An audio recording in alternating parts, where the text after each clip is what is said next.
नमस्कार शेतकरी मित्रांनो, सुरुवातीलाच बातमी येत आहे राज्यातील पावसासंदर्भात।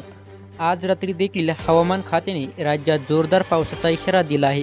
तसेच पुढील 24 तासात महाराष्ट्रात पावसाचा रेड अलर्ट देण्यात आला आहे। तर जाणून घेऊयात सुरुवातीलाच आज रात्रीचा हवामान अंदाज। तर मित्रांनो, चॅनलवर नवीन असाल तर आपल्या चॅनलला सबस्क्राईब करायला विसरू नका। तर मित्रांनो, या ठिकाणी पाहू शकता संपूर्ण मराठवाड्यात आज रात्री दरम्यान छत्रपती संभाजीनगर, जालना, हिंगोली, परभणी, नांदेड, बीड, लातूर, बुलढाणा, वर्धा, यवतमाळ, वाशिम या परिसरामध्ये मोठा मुसळधार पाऊस होणार आहे।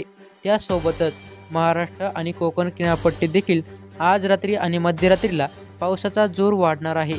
पुणे, सातारा, सांगली, कोल्हापूर, सोलापूर, पंढरपूर आणि अहमदनगरच्या परिसरामध्ये आज विजांच्या कडकडाटासह मेघगर्जनेसह पाऊस आज रात्री दरम्यान आपल्याला पाहायला मिळेल।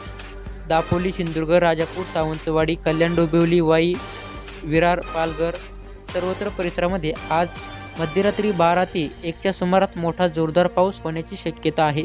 राज्यातील काही भागात हवामान कोरडं राहील।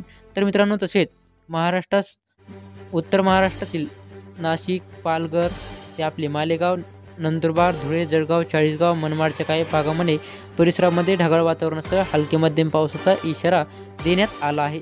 तर काही भागांमध्ये मोठ्या पावसाचा जोर वाढलेला पाहायला मिळणार आहे। यामध्ये वर्धा, यवतमाळ, वाशिम, अकोला या ठिकाणी पाऊस राहील। नवीन अपडेट जाणून घेण्यासाठी आपल्या चॅनलला सबस्क्राईब करा। धन्यवाद।